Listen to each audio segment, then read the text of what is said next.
Most movies have a small handful of standout scenes that linger in the mind as pivotal moments. And one scene like that always stood out for me in Total Recall, and which I've heard a lot of other people cite as being even the best part of the movie, is the very violent subway chase, especially the gunfight on the escalator. The film has several very good action sequences, but something makes this scene stand out. And in studying it carefully, I've found that a lot of interesting things are implied by the details of this scene, but they're hard to consciously notice because the scene is fast-paced and violent. Okay, so let's go through the scene and break it down. The context is that lead character Douglas Quaid has just paid for a fake memory holiday implant in which he will play the role of a secret agent, but then the recall staff discover that Quaid really is a secret agent who had previously operated on Mars, but his memories have been suppressed and he's been placed on Earth and given a false identity. In a panic, the recall staff replace the memory cap and dump him in a taxi half asleep. Quaid then gets into fights with other secret agents who had been keeping an eye on him in his fake life, and even his own wife turns out to be an undercover agent who he never really married. So, realising that his whole life is just a fake memory dream, he goes on the run with a handgun taken from his traitorous wife, determined to find out who he really is. Now at this point in the story, it hasn't yet been openly suggested that what Quaid is experiencing is actually the secret holiday implant that he paid for. That comes much later in the movie. Instead, we're led to believe that all this secret agent stuff is real. Alright, so the first thing I want to note about the subway chase is that it takes place through a series of locations that Quaid was shown in at the start of the movie. The subway scanner screen, the escalators, and getting on a train. But this time the mundaneness of his daily life is transformed so that those locations are transformed in meaning. Adventures in new environments with new people will come later on Mars, but for now, the repetition of locations from his normal life emphasises that what is really different is Quaid's identity, and the way Quaid is seen by others. That's key to this scene. When he leaves the apartment, he grabs his jacket and his wife's gun, but instead of making sure the gun is out of sight, he initially holds it in the open where others can see it. At least 4 people respond to seeing the gun in Quaid's hand before he finally puts it in his jacket. Previously, Quaid was a nobody like everybody else. It was like we were watching the life of a boring film extra, muscular physique aside, of course. Now, this thing about being seen with a gun I believe to be important. In reality, if people saw someone run past holding a gun in a subway, they'd contact security and give a visual description of the armed individual. The role of extras is really important throughout the whole subway chase, and we'll come back to that. So Quaid, at just the right convenient moment, spots the bad guys coming in a group of 4. Fortunately for him, they're running and holding their guns out in the open so he can tell that they are the bad guys. He leaps over a railing and hides while they run up to his apartment. Richter is singled out as the leader by being at the front of the pack as they climb the stairs. And like I said, hilariously, the other 3 have got their semi-auto guns out in the open for everyone to see. So obviously they're not afraid of being arrested. Again, some cardboard-thin extras stare and just move on. Now, Jerry Goldsmith's incredible score gets to work right away. Unlike most modern movie scores, his music actually responds to what's happening on screen, with different styles for the appearance of Quaid and his enemies.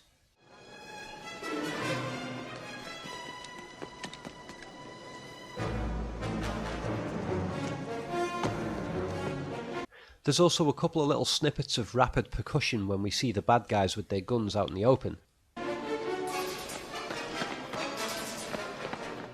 Goldberg, being the incredible composer that he was, might have used those little bits of percussion to foreshadow the firing of those automatics, which comes later in the scene. And you may think I'm reading too much there, but the classic composers like Goldsmith, Bernard Herrmann, and John Williams, they did stuff like that all the time. They would use specific musical sounds with meaningful implications. So the chase has begun, being that Quaid, is on the run. There's a little bit of a scene break to establish super cool all-in-black Richter as the lead bad guy, and to establish the relationship between he and Quaid's secret agent wife. That's a great plot twist because Richter's jealousy gives him a very credible motive for wanting to kill Quaid, for being determined to kill him as soon as possible. The hero and bad guy haven't even met yet, and it's very personal already. And having him kick one of his own men away from Laurie firmly establishes his possessiveness. If he kicks his own guy just for trying to help his girlfriend off the floor, then what's he going to do to Quaid, who's been banging her for weeks? It's an excellent sexual rivalry setup, considering that what's about to ensue is a gunfight, and guns in movies are frequently used as a kind of subliminal expression of sexual aggression.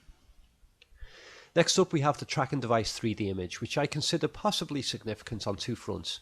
First, the 3D representation makes the whole subway layout appear to be artificial or cartoonish, which kind of fits with the idea that the whole adventure is artificial anyway. Yeah, I know I'm only 50-50 on that, but it's okay to consider these potential meanings, right? Quaid is also represented as a throbbing ball of red light.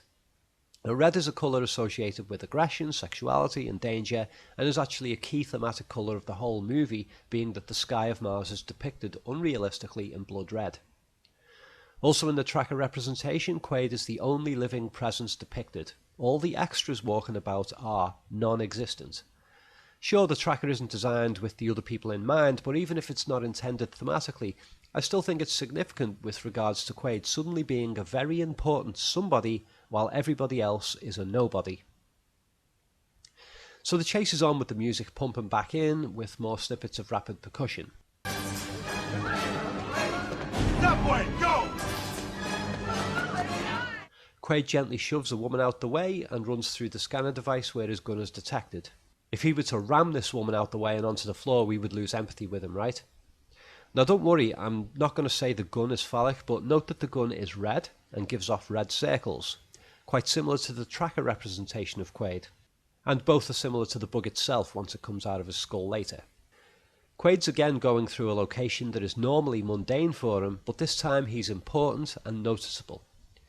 Something that might be important here is that the scanner detects his gun, but doesn't detect the bug implanted in his skull. The bug wasn't detected before he went to recall either. In fact, the entire lack of a detected skull bug in both of the scanner scenes could be a giveaway that the secret agent's adventure is a fake memory implant.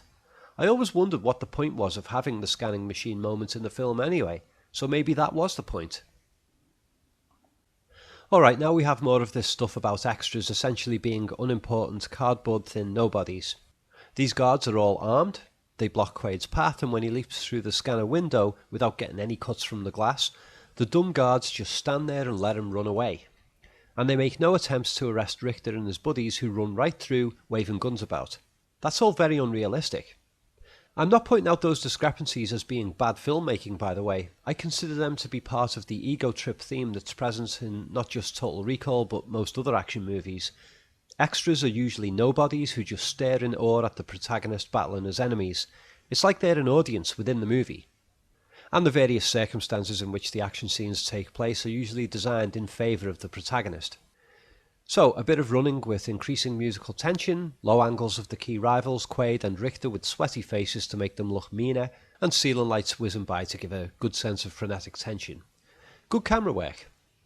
Quaid manages to lose his opponents, and with a swift camera pan, the bad guys charge into view. Now, for the first time, the extras actually respond to the presence of these men with guns. Instead of just staring, we hear a scream or two.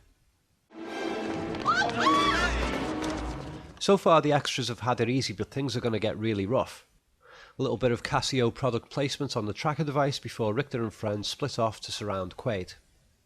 Now before we carry on, I just want to mention that Quaid doesn't yet know there's a bug in his skull, so the bad guys could just take it easy by covertly following him until he's in a secluded place and then catch or kill him.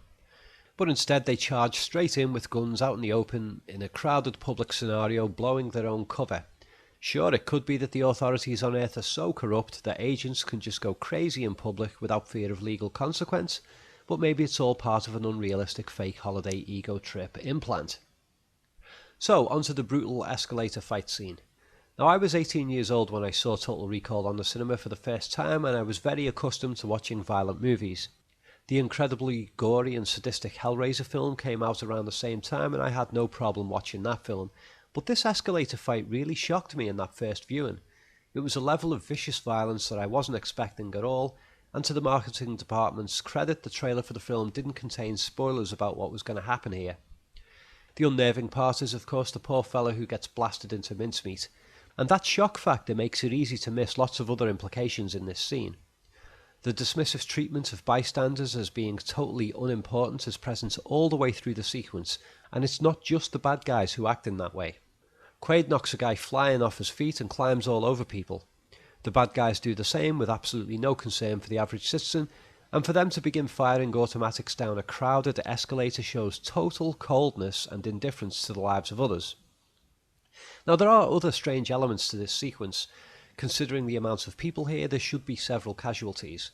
The bad guys begin firing before the crowd even duck, and yet only one bystander is hit.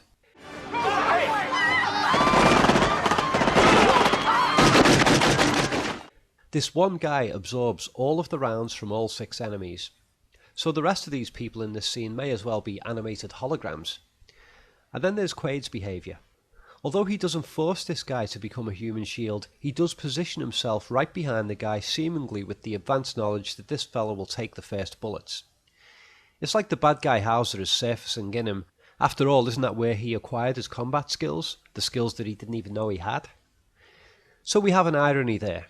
We're following Quaid's action-adventure, but the sequence tips beyond the good guy versus bad guy's framing and makes us question Quaid's moral credibility and hero credentials.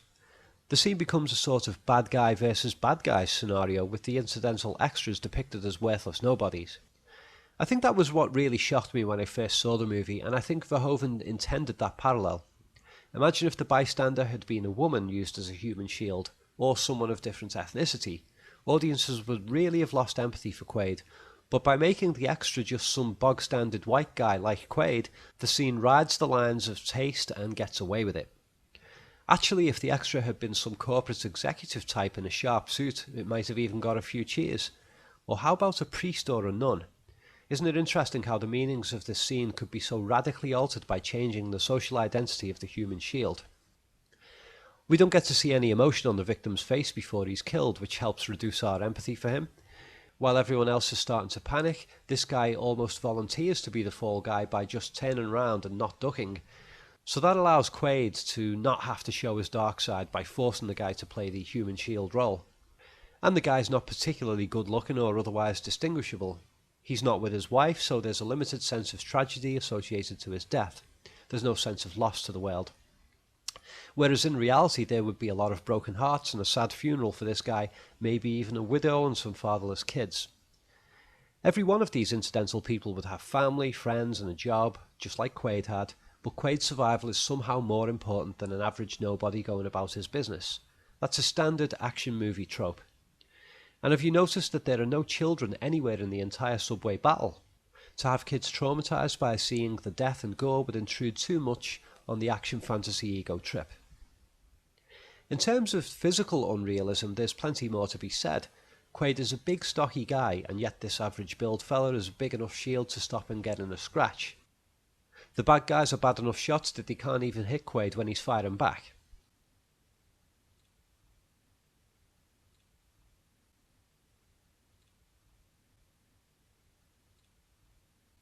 And here's a funny factor that was brought up by one of my subscribers.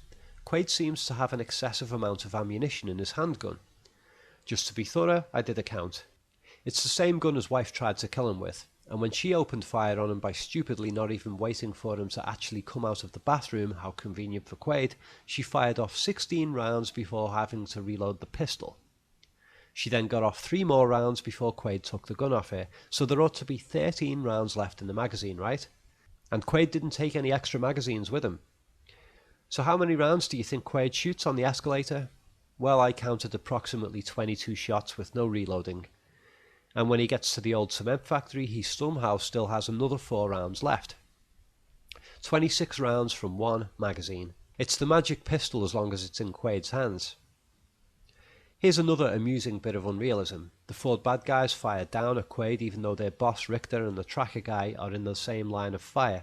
Richter just charges up toward an incoming hail of bullets. And why does he feel the need to climb to within 8 feet of Quaid before trying to shoot him? Was he worried that his own bullets wouldn't be able to make it all the way up the escalator? But funny as these details are once you notice them, the violent disregard for bystander lives overrides the scene emotionally in the first viewing. I think it's a very well thought out sequence. Even the music plays a very strange role. You four go up, you come with me.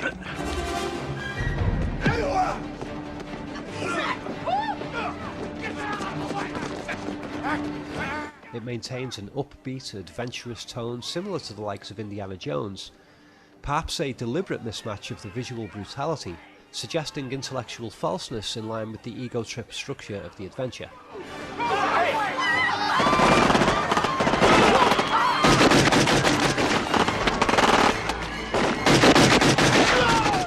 Adding insult to multiple injuries for the poor human shield fella, he's now thrown at Richter and ends up smothering a bunch of other bystanders and likely covering them in blood. And even the bad guys who get killed are presented as cardboard cutout nobodies too. All 4 of these guys die instantly from their wounds, even though none of them are hit in the head. A little moan of pain and then it's lights out for them. Even on first viewing, it cracked me up that Richter stands on one of their bodies as he continues trying to get to Quaid. That detail appears to be a deliberate effort to show that characters other than Quaid and his speaking part enemies are just lumps of flesh to be disregarded. As for Quaid himself, dozens of screaming extras watch the big, important guy run out of the bloodbath and escape by jumping through a train window. His adventure has an audience. And there's some funny continuity errors in this last bit of the sequence. Quaid takes a left turn to get up onto the platform, but Richter takes a right turn. Sure, he comes out of an escalator, whereas Quaid came out of a set of stairs, but both sets of stairs were at the same angles. Being that they both came from here to here, they shouldn't be coming from opposite directions to get up onto this platform. It's not important, but the difference allows for opposing camera pans, which makes everything more visually dynamic. Whether it's deliberate or not, I think the confusing layout of the entire subway in this whole sequence simply adds to the visual dynamism of the scene. Actually, the camera work is really good throughout the whole chase. Lots of fast panning movements in opposing directions between shots. Both the moving escalator and the moving train are used to give added camera movement without having to set up track and dolly shots. And actors tend to run faster than the camera is moving, so it's like the camera is struggling to keep up with them. That gives a sense of frenetic pacing. Lots of up and down stairs and escalators as well to give horizontal and vertical movements to the chase. Lots of low angles to give the characters a sense of powerful stature. And like I said, the subway is a labyrinth of senseless twists and turns, ups and downs. Another continuity error is that when Richter gets on the final escalator, it's moving, and when he comes off, it's at a standstill. It would have been pretty time consuming, I guess, to get up and down the escalator for more takes if it had been moving. Bad shot Richter misses Quaid, who gets to do a big heroic leap onto the train with an audience of bystanders. Despite an onslaught of bullets, no extras are killed on the train, and Richter's scream of disappointment only serves to ramp up the feeling of hateful rivalry he has toward Quaid. And again, he doesn't seem concerned about witnesses to his shooting spree and the possibility of being arrested. And in the very next scene, he's walking around in the same subway station, free as a bird, and has only just decided to put his gun away. So now Quaid is on what appears to be his usual train to work, but this time it's the beginning of an adventure ride. The other passengers who previously ignored him now stare in fear, or amazement, or both. Nice to have the old ego stroked, of course. Then he sees a TV ad for a real holiday. Now before he went to the recall office, he was watching ads for a fake memory holiday, so this might be a deliberate reversal. He's now dreaming while being advertised a real holiday instead of being awake and advertised a fake holiday. The ad for a real holiday features ironically unrealistic looking computer graphics, so if he's dreaming, then this particular holiday company might not even exist in the real world. It could be there to make the fake memory implant feel more authentic, or as a conceptual link to ensure that he mentally goes on a real trip to Mars within a fake memory trip. Bit of a head twister, that one, isn't it? And last detail, Quaid should be traumatized by the bloodbath he's just been involved in, but instead, he smiles. Seems like he's enjoying his adventure as promised, and his positive feelings of being on a great holiday are punctuated by the incidental happy music of the holiday advertisement. Experience space travel the old-fashioned way on a real, live holiday you can afford.